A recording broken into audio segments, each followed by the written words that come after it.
You know that feeling when the mist settles over the fields and the nights start to draw in? It's like stepping back in time. Well, this Halloween, we're going to look right past all the usual folklore to find the real wild spirits of the British Isles. And believe me, their stories are even more amazing than the myths. Because here's the thing. Behind every superstition, every spooky story you've ever heard about ghosts and witches, there's something real. There's a deeper truth, a story that's rooted in the actual creatures that have been roaming these lands for centuries, shaping the very myths we tell each other in the dark.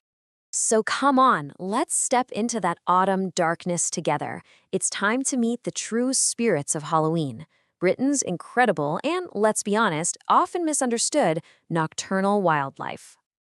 We're going to start by looking up into the night sky with the creatures that have become the absolute symbols of Halloween, the bats and owls that patrol the twilight hours. So get this, right here in the UK, we have an incredible 18 different species of bat. 18!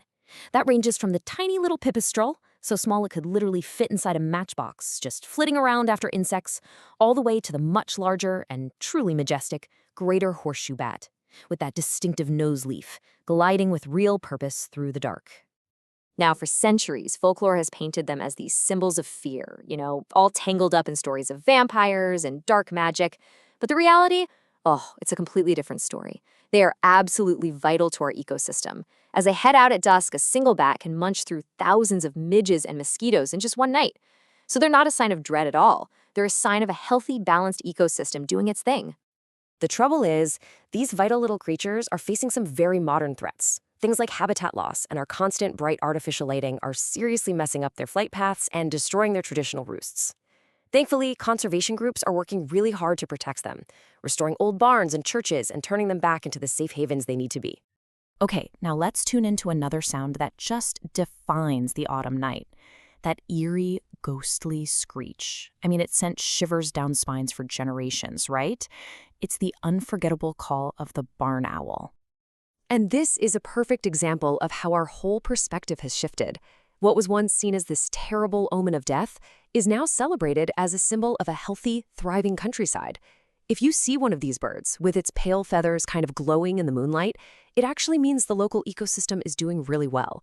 It just goes to show you, what once frightened us now desperately, desperately needs our care.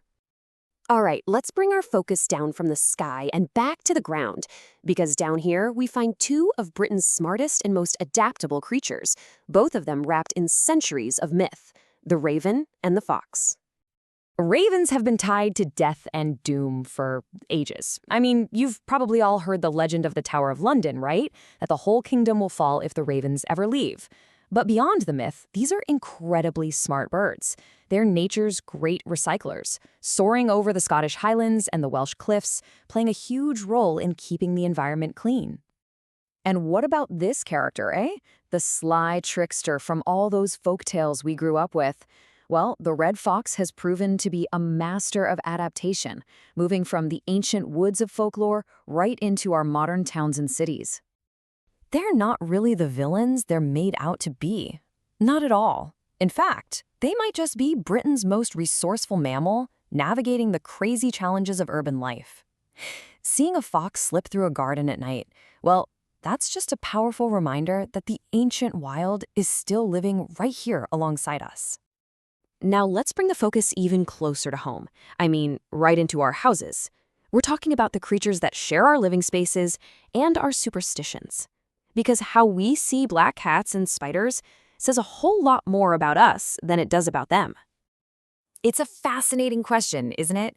Our fear of these animals really just reveals our own anxieties. And, the first step toward true conservation is often just facing those fears with a little bit of understanding. And this is where these old beliefs have a very real impact. It's this weird quirk of human psychology that these ancient stories can still influence our modern choices. The old superstition of the black cat being a witch's familiar still has consequences. Even today, they're sadly less likely to be adopted from shelters.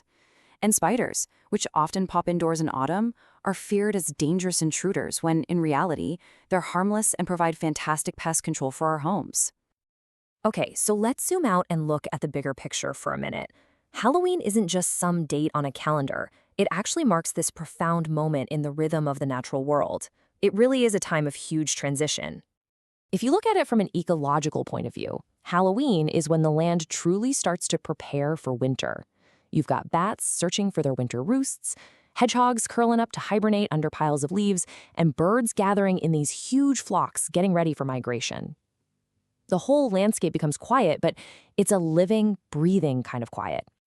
And it reminds us that the growing darkness we associate with this time of year, well, it's not something to be feared. It's actually an essential part of nature's cycle of rest, renewal, and ultimately, life itself.